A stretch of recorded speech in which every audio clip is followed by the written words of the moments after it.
साथियों नमस्कार, आदाब, सत श्री अकाल, जय भीम, जोहार। मैं डॉक्टर दशरथ हिलूनिया स्वागत करता हूं आज की इस परिचर्चा में। और मेरे साथ में है अब्दुल लतीफ़ आर्को साहब, जो कि दलित मुस्लिम एकता मंच के अध्यक्ष हैं। साथ ही साथ बहुत सारी सामाजिक जो संस्थाएं हैं उनके साथ में जुड़े हुए हैं, एक अच्छे समाज सेवी हैं। और सबसे महत्वपूर्ण बात कि देश और प्रदेश की वो महत्वपूर्ण ऐसी घटनाएं या ऐसे इश्यू जिससे किसी भी स्तर पर प्रदेश का या देश की जनता का या किसी भी वर्ग का भला हो, उन मामलों में सदैव आगे रहते हैं। आज इन्हीं के साथ में बहुत लंबे समय के बाद में मिल रहे हैं हम, और उन मुद्दों के ऊपर हम डिस्कस करेंगे। जिन मुद्दों के ऊपर हम डिस्कस करेंगे, विशेष रूप से जिस प्रकार से आज हिंदू मुस्लिम के नाम पर देश और प्रदेश का जो है माहौल ख़राब किया जा रहा है, उनके ऊपर भी डिस्कस करेंगे। वक्फ संशोधन जो इनके द्वारा ये जो अधिनियम लाया गया, बिल लाया गया और इसको कानून बना दिया गया है, उसके ऊपर भी यानी कि एक तरह से डिस्कस करेंगे। और इसके साथ साथ में अभी अभी राजस्थान में जो ये एंटी कन्वर्जन बिल लाया गया है, हालांकि नाम तो यानी कि एक तरह से जो है उसका रिलीजियस फ्रीडम एक्ट है वो रखा है, लेकिन एक्चुअल में यानी कि एक तरह से उसमें रिलीजन की उसमें फ्रीडम है, या फिर एक तरह से व्यक्ति के ऊपर जो है एक तरह से राज्य का पूरी तरह से धर्म के मामलों में कंट्रोल है वो किया गया है। इन्हीं मुद्दों के ऊपर जो है आज डिस्कस करेंगे। और इन मुद्दों इस मामले के ऊपर जो है वो मीटिंग हुई है, उसके बारे में भी हम डिस्कस करेंगे। तो सबसे पहले मैं आर्को साहब का जो है इस चर्चा में स्वागत करता हूँ। सर, आपका बहुत बहुत आज की इस चर्चा में जो है स्वागत है। और ये जो अभी यानी कि एक तरह से केंद्र की आप सरकार देख लीजिए, बीजेपी की सरकार देख लीजिए, या इनका जैसा कि अभी मोदी जी जो है प्रधानमंत्री जो है अभी 15 अगस्त के ऊपर जो है लाल किले से भाषण देते हुए आरएसएस को इन्होंने सबसे बड़ा एनजीओ है वो घोषित कर दिया है। और इसके साथ साथ में यानी कि एक तरह से जो है जिस प्रकार से हिंदू मुस्लिम का ये जो माहौल चल रहा है, संप्रदायों को लड़ाने का, फूट डालो और राज करो की जो अंग्रेज़ों की जो नीति है उनको इन्होंने पूरी तरह से अडोप्ट कर लिया है। इसके बारे में यानी कि एक तरह से जो है आप क्या सोचते हैं और इसके बारे में आप क्या कहना चाहते हैं, ये मैं आपसे यानी कि एक तरह से थोड़ा सा जो जानना चाह रहा हूँ, और इसके ऊपर अपनी बात हो आप रखें जो है वो। देखिए, जो मोदी जी इस समय, मोदी और अमित शाह जो इस समय देश का माहौल बिगाड़ने पे लगे हुए हैं, और जब ऊपर से बिगड़ता है तो वो नीचे तक बिगड़ता चले जाता है। जी। अभी उनकी पॉलिसी ये है कि जो अंग्रेज़ों की पॉलिसी रही है, लड़ाओ राज करो, और इसका साथ अंग्रेज़ों के ज़माने में आरएसएस के लोगों ने दिया, और वो सारी की सारी पॉलिसी आज ये अंग्रेज़ तो चले गए, लेकिन हमारे लिए ये अंग्रेज़ बनकर वही सारा काम करना चाहते हैं जो अंग्रेज़ों ने किया, कि आपस में लोगों को लड़ाओ राज करो। वो अपनी डिमांड भूल जाएंगे और अपनी मुसीबतों के सामने वो उन सारी चीज़ों को भूल जाएंगे जो उनकी रोज़मर्रा की ज़रूरत की चीज़ें हैं। महंगाई, बेरोज़गारी चरम सीमा पे है, इसी तरह करप्शन चरम सीमा पे है, महिलाओं के साथ बलात्कार जैसी घटनाएं चरम सीमा पे है, और इसके तमाम परेशानियों, इस सब के बावजूद हमारे पास मोदी जी ने जितने वादे किए कोई उन्होंने पूरे नहीं किए। और जब उनको वादे की याद दिलाते हैं तो वो मामला कहीं पाकिस्तान की बात करते हैं, कहीं हिंदू मुस्लिम की बात करते हैं, आपस में भाई से भाई को लड़ाने की बात करते हैं। तो ये सारा डाइवर्ट करने की कोशिश करते हैं कि हमने जो नहीं किया वो मत पूछो। मेरा ये मानना है कि ये पॉलिसी जो उन्होंने अपना रखी है, इस 11-12 सालों में जनता पूरी तरह से समझ गई है और अब जनता इनके इस धोखे में नहीं आएगी। लेकिन जैसा अभी ताज़ा ताज़ा ये चीज़ें सामने आई है कि ये करोड़ों वोट जो हैं वो बदलने में कामयाब हो जाते हैं। इलेक्शन अधिकारी इनका मनपसंद का होता है और जैसा चाहते हैं माहौल बदलवा लेते हैं। राहुल गांधी जी ने जो फैक्ट्स रखे हैं उससे ये तो साबित हो गया है कि ये वोट चोरी करते हैं।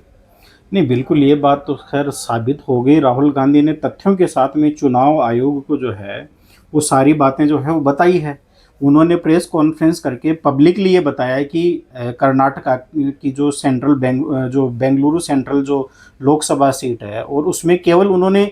एक जो विधानसभा जो महादेवपुरा है उसके डाटा दिए थे और उस डाटा में उन्होंने साफ साफ बताया कि किस प्रकार से 1,0250 वोटों की चोरी केवल एक लोकसभा में एक विधानसभा में की है। तो सोचने वाली बात यह है कि ऐसी 543 लोकसभा सीटें हैं सर, जहां जहां पर बीजेपी जीती है। क्या ये जो है जांच सभी सीटों के ऊपर नहीं होनी चाहिए? बल्कि मैं तो ये कह रहा हूं बीजेपी नहीं बल्कि और दूसरी अन्य पार्टियां भी जीती हो उनके ऊपर भी जांच होनी चाहिए। लेकिन जो संवैधानिक संस्था, जो चुनाव आयोग, जो यानी कि एक तरह से ये गवर्नमेंट ऑफ इंडिया का यानी कि एक तरह से जो है वो चुनाव आयोग नहीं है, ये एक तरह से देखा जाए लेकिन अभी यानी कि एक तरह से जो है ये पूरी तरह से बीजेपी ऑफ इंडिया का जो है वो एक चुनाव आयोग बन चुका है। कहने का तात्पर्य है कि पहले वोट चोरी का जो वो एक तरह से ये था कि ये मशीनों के द्वारा जो है वो गड़बड़ी तो करते ही हैं, वो बातें भी यानी कि एक तरह से जो है वो सामने आई है। लेकिन अब तो ये स्थिति हो गई कि सर इन्होंने पूरा का पूरा चुनाव आयोग खरीद लिया है। यानी चुनाव आयोग में जो अनुच्छेद 326 के तहत मुख्य चुनाव आयुक्त की जो नियुक्ति की जो प्रक्रिया है, जिसमें प्रोविजन था कि प्रधानमंत्री उसमें शामिल होगा, नेता प्रतिपक्ष है वो शामिल होगा और चीफ जस्टिस ऑफ इंडिया है, वो तीनों मिलकर चुनाव आयुक्त की नियुक्ति करते थे, मुख्य चुनाव आयुक्त की। लेकिन अब तो उन्होंने वो पूरी प्रक्रिया चेंज कर दी है और अब गृह मंत्री को उसमें शामिल कर दिया, सीजेआई को हटा दिया। अब ये मामला जो है सुप्रीम कोर्ट में जो वो पेंडिंग पड़ा है। यानी इस संवैधानिक व्यवस्था को इस यानी कि एक तरह से जो है इसको रिव्यू के लिए जो है वो सुप्रीम कोर्ट में याचिका दायर की गई। लेकिन जब से ज्ञानेश कुमार गुप्ता जो है वो मुख्य चुनाव आयुक्त नियुक्त हुए हैं और अब लगभग इनका मुझे लगता है कि कार्यकाल भी पूरा हो जाएगा और ये कई सारे चुनाव भी करवा देंगे, तो उसके ऊपर भी यानी कि एक तरह सुप्रीम कोर्ट सुनवाई नहीं कर रहा है। तो ये जो नेक्सस जो देश में जो चल रहा है इसके ऊपर आप क्या कहेंगे? जो देखिए, ये सारा का सारा ऊपर के इशारे पे सारे काम हो रहे हैं, ऐसा महसूस होता है। क्या इसकी गहराई की जांच होनी चाहिए, सच्चाई सामने आनी चाहिए। अब ऐसा लगता है सुप्रीम कोर्ट में भी जब से सीजे के ऊपर जूता फेंका गया है और उस पे जो खामोशी बरती गई है, उससे ऐसा लगता है कि अब तो सुप्रीम कोर्ट भी सेफ नहीं रहा। तो इसलिए अब हमें ये सोचना पड़ेगा कि जहाँ पर सबसे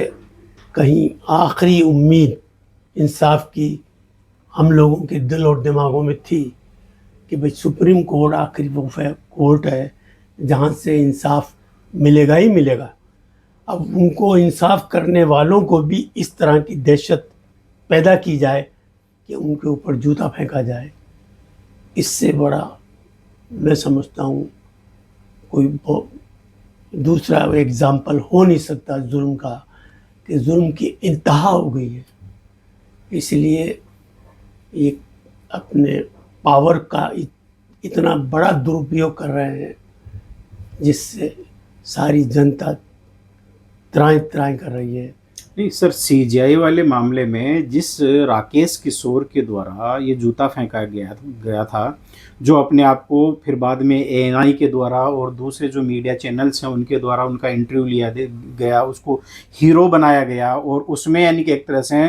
वो ये भी कहता है कि मुझे यानी कि एक तरह से इस प्रकार का कोई मलाल नहीं है। अब ऐसा व्यक्ति यदि सुप्रीम कोर्ट में वकालत कर रहा है तो वो किस तरीके से, तो यानी कि एक तरह से सुप्रीम कोर्ट की वकालत करने की उसने परीक्षा पास की होगी। ऐसा यानी कि एक तरह से उसका कोई ट्रैक रिकॉर्ड भी नहीं है कि उसने कोई बहुत बड़े लेवल के ऊपर कोई समाज सेवा के क्षेत्र में या वकालत के क्षेत्र में उसने कोई महारत हासिल की हो। लेकिन क्या एक दलित जो है व्यक्ति सीजीआई के पद के ऊपर पहुंचता है, तो उस व्यक्ति को इस आधार पर अपमानित करने की भावना से कहीं यानी कि एक तरह से टारगेट नहीं किया गया कि भले ही आप यानी कि एक तरह से कितने ऊंचे पद के ऊपर क्यों ना पहुंच जाए, लेकिन हमारी नज़र में यानी बीजेपी आरएसएस की नज़र में उनकी कोई अहमियत नहीं है। या जो अल्पसंख्यक या जैसे जो है और दूसरे अन्य पिछड़ा वर्ग के व्यक्ति भी यदि ऐसे उच्च पदों के ऊपर पहुंच जाए तो यानी कि एक तरह से उनके लिए कोई अहमियत नहीं है। बिल्कुल हकीकत है, यही बात है, यही इशारा है कि आप इस पद के ऊपर बैठकर अपने आप को ये मत समझो, आपको करना वही होगा जो हम चाहते हैं। इस बात का खुला इशारा है। खैर, ये बात बड़ी लंबी हो जाएगी, ये सब जनता जानती है, जनता देख रही है, और इसके परिणाम जनता देगी, ऐसा मेरा मानना है। अब जहाँ तक मौजूदा हालात में वक्फ बिल की बात अगर अपन करते हैं कि वक्फ के अंदर ऐसे अमेंडमेंट लाए हैं ये कि जो बिल्कुल संविधान के ख़िलाफ़ हैं, और किसी भी सूरत में वो अमेंडमेंट ये नहीं जा सकते। लेकिन सर, सुप्रीम कोर्ट में भी इसको चुनौती दी गई,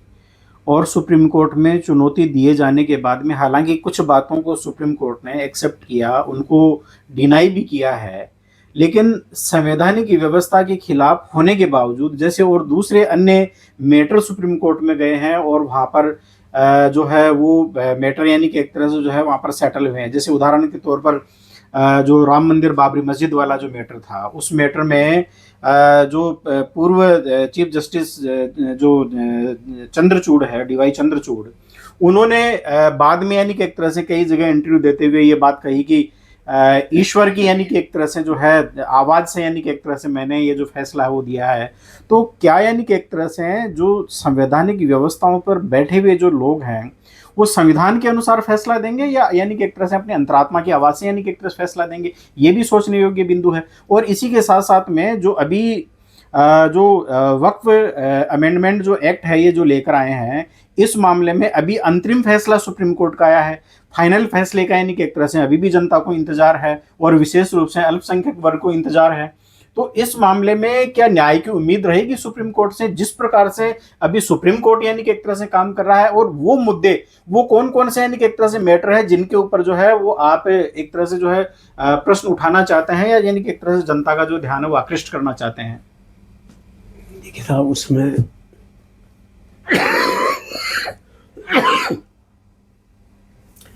तकरीबन इन्होंने 42 अमेंडमेंट किए हैं जी। उसमें तकरीबन 14 ऐसे हैं जो किसी भी हालत में बर्दाश्त नहीं किए जा सकते। और उसमें जो है एक तो तमाम जितने भी बोर्ड स्टेट के हों या सेंट्रल बोर्ड हो, उसमें गैर मुस्लिमों की तादाद मेंबरों की इन्होंने दाखिल की है जो किसी भी हालत में नहीं हो सकती। अगर ये बोर्ड के अंदर गैर मुस्लिमों को दाखिल करते हैं तो फिर इन्हें बाकी मंदिरों के ट्रस्टों में भी दूसरे मज़हब के लोगों को इनको शामिल करना चाहिए। ये एक तरफा यानी दो कानून इस मुल्क में नहीं चल सकते कि मुसलमानों के लिए कोई कानून अलग हो और हिंदुओं के लिए कानून अलग हो और SC ST के लिए कानून अलग हो या ईसाइयों के लिए कानून अलग हो। ये सारा का सारा इनका जो किए हुए काम है उससे ये लगता है कि ये मनुवादी लोग जो हैं ये अपनी मनमानी कर रहे हैं, इसलिए इन्होंने ऐसे अमेंडमेंट लाए हैं। इसी तरह उसमें ऑलरेडी ट्रिब्यूनल जो सुप्रीम कोर्ट से, हाई कोर्ट से जो है जज उसमें आते हैं, उसके तमाम अधिकार जो है कलेक्टर को इन्होंने देने की बात कही है कि कलेक्टर जो फैसला करेगा वो मान्य होगा। तो ये बिल्कुल नाइंसाफ़ी की बातें हैं। और भी बहुत सारे अमेंडमेंट है, वह जो वफ़ के धर्म के काम में जितनी प्रॉपर्टियाँ आ रही है वफ़ बाय यूज़र, तो उनके लिए भी इन्होंने ये कानून था कि भाई 12 साल जिसकी कोई अपील न की जाए वो वफ़ के ऊपर लागू नहीं होता था। अगर किसी की प्रॉपर्टी कोई दबा ले और उसको 12 साल गुजर जाए तो फिर उसको हक नहीं है कि वो उसकी अपील करे के काबिल रहे। ऐसा तो ये वफ़ का ऊपर ये कानून लागू नहीं था, जिसको इन्होंने वफ़ के ऊपर भी लागू कर दिया कि अगर वफ़ प्रॉपर्टी है और उस वफ़ प्रॉपर्टी को आपने इंदराज नहीं कराई है और 12 साल हो गए तो अब वफ़ उसके ऊपर क्लेम नहीं कर सकता है। तो ये इस तरह के कानून लाए, जबकि वफ़ प्रॉपर्टियाँ हमारे यहाँ इतने साल मुग़लों ने हुकूमत की है और हज़ारों लाखों प्रॉपर्टियाँ और ज़मीनें और दरगाहें और मस्जिदें उन्होंने दी हैं, जिनका रिकॉर्ड गवर्नमेंट द्वारा सर्टिफाई होके काफ़ी हद तक कोशिश की जा रही है कि वो इंदराज भी हुआ है। फिर भी बहुत प्रॉपर्टियाँ ऐसी हैं कि जो अभी इंदराज होना है, उन सब के लिए इन्होंने गली निकाली है कि अब उनको इंदराज नहीं करने देंगे। तो ये सारा का सारा नाइंसाफ़ी है। नहीं, ये तो नाइंसाफ़ी तो है ही है सर। तो इसलिए ये सारा कानून हमने उम्मीद है सुप्रीम कोर्ट से, लेकिन नहीं, ये लूट नहीं है कि कानून के नाम पर, यानी कि एक तरह से जो है लूट वाले जो कानून बनाए जा रहे हैं ताकि जनता के पास में, या चाहे अल्पसंख्यक हो या और अन्य यानी कि एक तरह से लोग हो, या आदिवासियों के यानी कि एक तरह से जो है जल जंगल और ज़मीन हो, उनको जिस तरीके से अपने पूंजीपति मित्रों के लिए लूटा जा रहा है। और ये या तो मतलब जो वक्फ प्रॉपर्टीज़ हैं वो एक ऐसी जगह पर है जहाँ पर उनकी एक अच्छी खासी मार्केट वैल्यू है, तो कहीं ना कहीं पर यानी कि एक तरह से उस प्रॉपर्टी के ऊपर अपने पूंजीपति मित्रों को फायदा पहुंचाने की एक साजिश या रणनीति नहीं लगती आपको? जो नहीं, बिल्कुल लगती है। और इन्होंने, इनके मित्र जिन्होंने महाराष्ट्र में बहुत बड़ी ज़मीन पर उन्होंने बिल्डिंग बना ली जो वफ़ की है जी, और अब उस ज़मीन, इसी तरह दिल्ली में बहुत प्रॉपर्टियाँ, 80 करीब प्रॉपर्टियाँ ऐसी हैं कि जो सरकार ने अपने कब्ज़े में ले रखी है, वो वफ़ की है। यहाँ तक कि लोकसभा जहाँ बनाई है वो ज़मीन वफ़ की है। जी, तो ये ऐसी चीज़ें हैं कि रिकॉर्ड जब बोल रहा है ये वफ़ की है और आप हुकूमत में बैठे हैं और हर बोर्ड जितने भी बनते हैं उन बोर्डों के अंदर सरकार की तरफ से नॉमिनेट मेंबर होते हैं, नॉमिनेट चेयरमैन होते हैं, वो सरकार के ख़िलाफ़ कोई फ़ैसला नहीं करते हैं। इसलिए वो तमाम प्रॉपर्टियाँ खामोशी से सरकार के कब्ज़े में रही है। अब उनके ख़िलाफ़ नोटिस जाने चाहिए, एक्शन होना चाहिए, नहीं करते इसलिए कि उनकी चेयरमैनशिप चली जाएगी। जी, जी, बिल्कुल, बिल्कुल सर। तो अच्छा, अभी यानी कि एक तरह से सर राजस्थान सरकार के द्वारा ये एंटी कन्वर्जन बिल है, वो एंटी रिलीजन कन्वर्जन बिल है, वो लेकर आए हैं। तो इसमें यानी कि एक तरह से जो धर्मांतरण निषेध कानून, हालांकि इसका जो नाम है वो तो यानी कि एक तरह से इन्होंने रिलीजन फ्रीडम एक्ट है वो रखा है, लेकिन एक्चुअल में यानी कि एक तरह से क्या ये देश की मतलब जो जनता है उसको फ्रीडम देता है, या देश की जो जनता है जो संविधान के अनुसार जो उसको फंडामेंटल राइट्स हैं या जो मूलभूत अधिकार हैं और अनुच्छेद 25 से लेकर 28 तक धार्मिक स्वतंत्रता का अधिकार प्राप्त है। और अब राजस्थान की भजनलाल सरकार है, अब ये यानी कि एक तरह से उसमें बहुत सारे ऐसे प्रोविजंस हैं उसमें है, मैंने इसके ऊपर एक वीडियो भी किया है, तो मैं उसके ऊपर यानी कि एक तरह से ज़्यादा चर्चा नहीं करूँगा। केवल मैं ये कहना चाहता हूँ कि जो भी साथी इस वीडियो को देख रहे हैं, आज के 3 दिन पहले का वीडियो है, आप चाहे तो यानी कि एक तरह से उसको देख सकते हैं, उसको सर्च कर सकते हैं, उसमें यानी कि एक तरह से मैंने सारे फैक्ट्स उसमें रखे हैं। लेकिन फिर भी मैं सर ये बात कहना चाह रहा हूँ कि इस जो है कन्वर्जन बिल के माध्यम से संविधान के खिलाफ जाकर यानी कि एक तरह से इन्होंने ये कानून नहीं बनाया। बिल्कुल संविधान के खिलाफ बनाया है, इसमें दो राय नहीं है। संविधान की धारा 25, 26 और दूसरी 27, धारा 28 27, 28 इन तमाम धाराओं के खिलाफ इन्होंने ये कानून बनाया है, इसमें दो राय नहीं है। लेकिन इन्हें संविधान की भी तो परवाह नहीं है ना। और इसके साथ साथ में जो आपको जो व्यक्ति की जो व्यक्तिगत स्वतंत्रता है यानी स्वतंत्रता का अधिकार, जिसमें अनुच्छेद 19 और 21 भी आ जाते हैं, ये उसका भी यानी कि एक तरह से पूरी तरह से उल्लंघन है। बिल्कुल उल्लंघन है। पूरी आज़ादी है हर इंसान को इस बात की कि वो जो मजहब चाहे अपनाए, जिस मजहब में रहना चाहे रहे, जिसमें नहीं रहना चाहे ना रहे। इसको कोई जोर ज़बरदस्ती नहीं की जा सकती है, वो अपनी मर्जी से। लेकिन यहाँ तो सब कुछ बदल डाला इन्होंने, और बल्कि उसमें जो धाराएं और जो उसमें वो जो लगाई गई है, नहीं, उसमें प्रोविजन है जैसे लोभ का, प्रलोभन का, या यानी कि एक तरह से ऐसे कुछ यानी कि एक तरह से, तो इनकी क्या कोई स्पष्ट परिभाषा हो सकती है? कोई भी सामाजिक संस्था, कोई भी जो धार्मिक संगठन है, मानवता के नाते भी यानी कि एक तरह से सहयोग कर सकता है, जैसे बाढ़ पीड़ितों की सहायता करना है, या फिर यानी कि एक तरह से जो है कोई महामारी आ गई, या फिर यानी कि एक तरह से कोई ऐसी कैजुअलिटी हो गई, तो उसमें यानी कि एक तरह से उसमें कोई जाति, धर्म, संप्रदाय कुछ भी नहीं देखा जाता। उसमें तो यानी कि एक तरह से लोग है वो जो है वो सहायता करते हैं, मदद करते हैं। तो उसको कहीं ना कहीं लोभ प्रलोभन के आधार पर ऐसी संस्थाओं के ऊपर क्या शिकंजा नहीं कसा जा सकता, या उनका दुरुपयोग नहीं हो सकता? नहीं नहीं नहीं, वो तो बिल्कुल हो ही सकता है और होगा, करेंगे ये। इसके अलावा दूसरा, इसके अंदर लोग अपनी दुश्मनियां निकालने के लिए,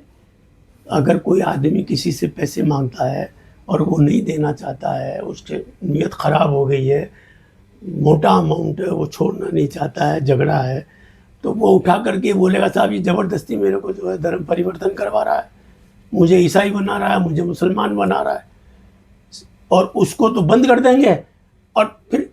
ये उसी पे सारा वो कर दिया है कि वो साबित करे कि मैं ऐसा नहीं कर रहा, जबकि दुश्मनी कुछ और है, इल्ज़ाम कुछ और लगा दिया। उस इल्ज़ाम लगते ही पुलिस गिरफ्तार कर लेगी, कोई उसकी जांच नहीं, पड़ताल नहीं, वो अंदर बंद हो जाएगा और पड़ा रहेगा। नहीं सर, जो इन्होंने जो दंड की यानी कि एक तरह से जो एक तरह से वो रखी है, व्यवस्था रखी है, जिसमें मिनिमम 5 साल की जेल, 5 साल से लेकर 14 साल तक की 14 जेल, साल और जो जुर्माना जो इन्होंने लगाया है वो भी 5 लाख से यानी कि एक तरह से स्टार्ट हो रहा है। तो इतना यानी कि एक तरह से जो गंभीर जो इन्होंने यानी कि एक तरह से जो पनिशमेंट रखा है, ये हत्या, बलात्कार, या जो कोई जघन्य यानी कि एक तरह से जो अपराध करता है ना, हीनियस जो क्राइम करता है, उनके लिए इस प्रकार की यानी कि एक तरह से जो है वो धाराएं और जो दंड का प्रावधान होता है, उन दंडों में जो लोग हैं वो छूट जाते हैं। लेकिन इनमें यानी कि एक तरह से क्या जानबूझ कर फंसाए जाने की संभावना? फंसाया जा रहा है, ये जानबूझ करके। यहाँ कुछ कमज़ोर जितने भी समाज हैं उनको दबा के रखने के लिए, डरा के रखने के लिए ये सारा का सारा इन्होंने षड्यंत्र रचा है कि भाई अगर किसी ने भी गड़बड़ की तो उसके ख़िलाफ़ ये इल्ज़ाम लगेगा, और वो चाहे बड़ा नेता हो, अफसर हो, कोई भी हो, किराएदार हो, मकान मालिक हो, कोई भी हो, किराए का झगड़ा है और उसने कह दिया साहब ये किराया नहीं, ये तो मुझे कह रहा है तू धर्म परिवर्तन कर ले, नहीं तो तेरे को जो है ना मकान से मैं निकाल दूंगा। अब बताइए साहब, मुझे मकान से निकाल देगा तो मुझे रहने की इजाज़त दी, किराया भी नहीं लूँगा, धर्म परिवर्तन कर ले। मामला है पैसे का, उसने धर्म परिवर्तन का नाम लिया, मकान मालिक अंदर, खत्म। नहीं सर, ऐसा नहीं लगता है, मतलब आप जैसे एक अच्छे यानी कि एक तरह से जो है अपने धर्म के आप फॉलोअर हैं, क्या आपने कभी कोई ऐसा व्यक्ति देखा है जिसने पैसे या लोभ के बलबूते के ऊपर कोई इस्लाम ग्रहण किया? नहीं नहीं, बिल्कुल कभी नहीं देखा ना। हमारे यहाँ तो बाकायदा इस बारे में मज़हब में साफ कहा है कि जोर ज़बरदस्ती से कोई भी आदमी को धर्म परिवर्तन न तो करा सकता है न करता है। इसलिए नहीं, जोर ज़बरदस्ती का या प्रलोभन देके, लालच देके अगर कोई आदमी किसी का धर्म परिवर्तन करता है तो वो उस धर्म में रुकेगा नहीं, क्यों? क्यों? तो लालच में आया है। कल दूसरी जगह तो कोई उसे लालच देगा, वो उधर चले जाएगा। तो सर आरएसएस जैसा अभी हमारे जो मोदी जी जो है प्रधानमंत्री, जो स्वयंभू विश्व गुरु प्रधानमंत्री भी है,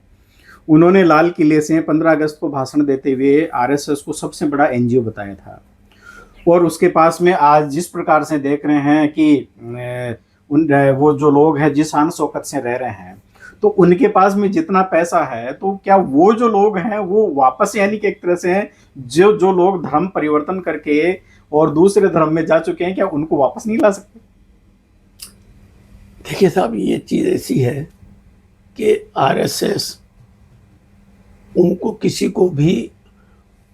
धर्म में लाने की उनको मतलब नहीं है। यहाँ सिर्फ एक नफरत, पर्टिकुलर समाजों को नफरत के नाम पर उनके ऊपर इस तरह की अखंड और इस तरह के कानून लाकर उन्हें दबा के कुचल के रखना चाहती है, कि ताकि वो अपनी ज़रूरत के लिए जबान नहीं खोलें, मुंह नहीं खोलें, डिमांड नहीं करें, बल्कि वो या तो सरकार की नीयत के मुताबिक सरकार जिस तरह से उनको दबा के रखना चाहती है या तो उसमें चलें, वरना उनके लिए जेल तैयार है। अच्छा, एक लास्ट सवाल और सर, अभी जैसे सीजीआई के ऊपर जूता उछाला गया, उससे ये सिद्ध हो गया कि वो बातें तो चलो ठीक है। अभी अभी हरियाणा में जो है एक जो एडीजीपी लेवल का अधिकारी है, वाई पूरन कुमार,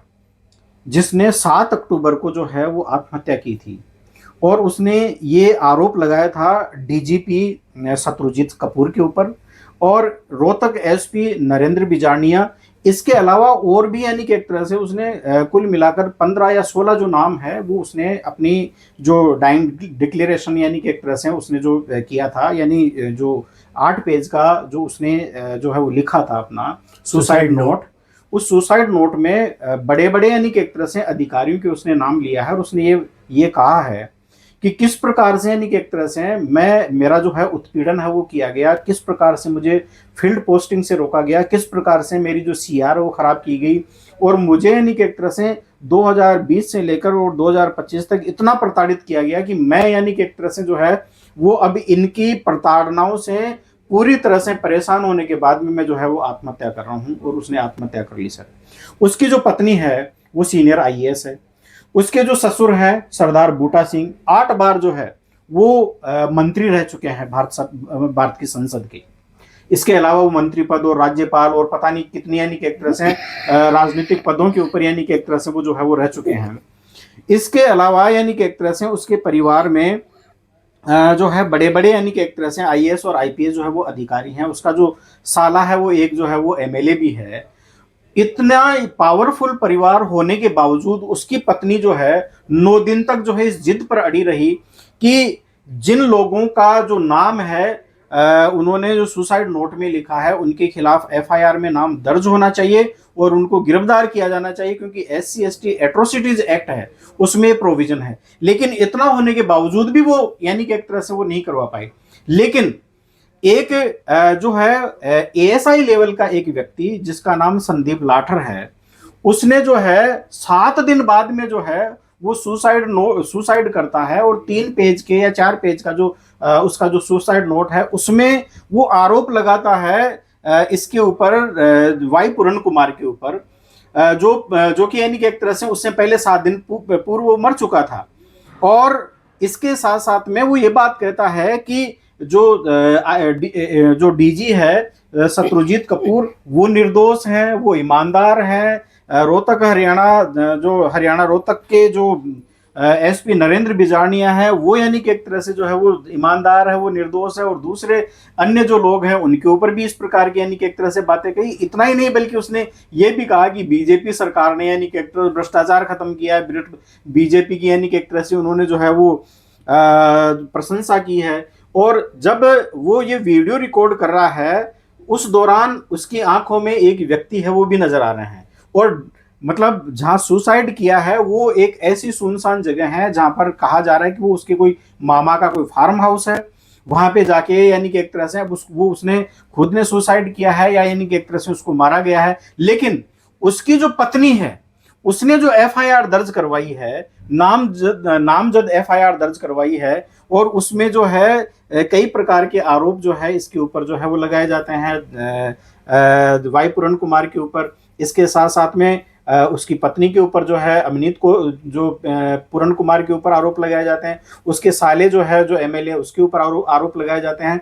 उसकी जो एफआईआर है वो तुरंत नामजद एफआईआर जो है वो दर्ज कर ली जाती है, और यानी कि एक तरह से जो है उसकी सारी मांगे जो है परिवार की मान ली जाती है, जबकि जो व्यक्ति मर चुका है उसके खिलाफ इस प्रकार का यानी कि एक तरह से जो है वो केस दर्ज करना, और फिर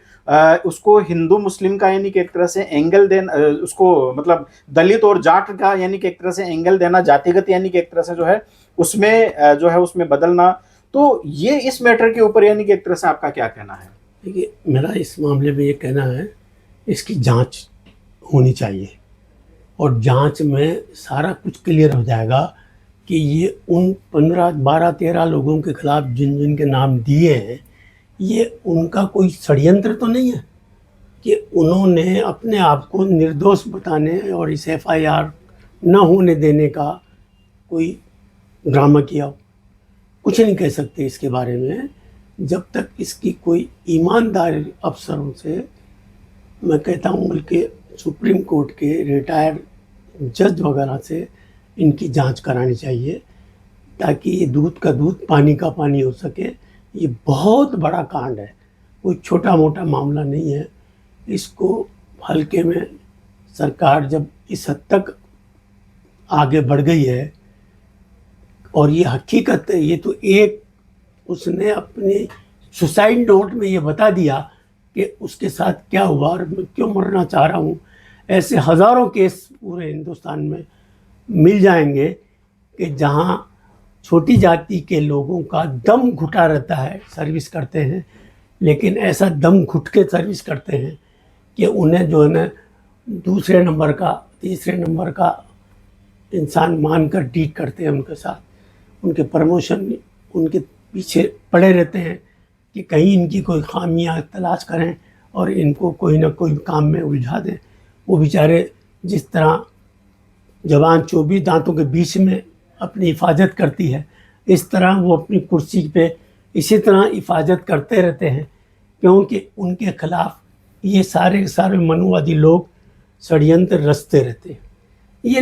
ये तो अगर रिजर्वेशन नहीं मिलता तो ये आज कुर्सियों पे थोड़ी पहुंच पाते हैं। SC ST के लोग ये आज बड़े बड़े ओहदों पर जो चले गए, ये उन्हें बर्दाश्त नहीं हो रहा है। चीफ जस्टिस SC का आदमी अगर आ गया तो इन्हें कहाँ बर्दाश्त हो रहा है ये कि इतने बड़े पद पे एक। तो ये सारी एक पूरा एक प्लानिंग है जो रची चली जा रही है। हम इसके बारे में बहुत ज़्यादा कुछ नहीं कह सकेंगे, इसलिए कि ये एक बहुत ही ऐसी रूपरेखा बनाई जा रही है कि यहाँ जो मुस्लिम हैं, दलित हैं, आदिवासी हैं, ये जो गरीब तबके के लोग हैं, इन्हें दबा के कुचल के किस तरह से इन्हें रखा जाए, उसके सारे के सारे योजनाएं बनती रहती हैं। और ये बात मैं समझता हूँ हमारे तमाम अल्पसंख्यक और SC ST आदिवासी भाइयों को समझ लेनी चाहिए कि इन तमाम हालात में हम आ चुके हैं। अब हमें आपस में एक होकर, एक साथ मिलकर ही अपनी लड़ाई को लड़नी चाहिए, ताकि हमारी लड़ाई में वजन आ जाए और हम अपनी जुल्म जाति के खिलाफ आवाज़ खड़ी कर सकें और हमारी आवाज़ में जान पैदा हो जाए। अगर ऐसा हमने नहीं किया, आज भी हम अपने अकेले दुख को लेकर के लड़ते रहेंगे, तो शायद हम तो कामयाब हो नहीं पाएंगे और हमारा दुश्मन हमें लड़ाने में कामयाब हो जाएगा। नहीं, बिल्कुल ये बात तो आपने बिल्कुल सही कही सर, कि जो मैटर अभी सामने आया है, चाहे CGI का मैटर हो, चाहे वाई पूरन कुमार का मैटर हो, अब उन नेताओं को और उन लोगों को विशेष रूप से यानी कि एक तरह से आईना दिख गया है कि वो ये मानते हैं कि उनके साथ में फ़ोटो खिंचाने से या उनके साथ में रहने से वो बहुत बड़े आदमी बन गए हों। तो ये भ्रम उनका दूर हो जाना चाहिए। जिस दिन वो समाज के साथ में बैठेंगे, शायद उन्हें उनकी यानी कि एक तरह से असली औकात पता लग जाएगी। बहुत बहुत धन्यवाद सर, आपने आज बहुत ही यानी कि एक तरह से महत्वपूर्ण मुद्दों के ऊपर हमारे साथ में आपने डिस्कस किया है। और मुझे लगता है कि जो भी हमारे इस वीडियो को देखेंगे जो भी साथी, उनको सबको शायद ये जो चर्चा है वो पसंद आएगी। साथ ही साथ मैं सभी साथियों से ये भी अपील करना चाहता हूँ कि यदि आप हमारी बातों से सहमत हैं तो इस वीडियो को लाइक करें और इसे शेयर भी करें। और साथ ही साथ मैं ये भी अपील करना चाहता हूँ कि हमारे जो चैनल है इसको भी सब्सक्राइब करना बिल्कुल ना भूलें। बहुत बहुत धन्यवाद, आप हम सबसे जुड़े और आपने अंत तक इस वीडियो को देखा, इसके लिए बहुत बहुत धन्यवाद। Thank you.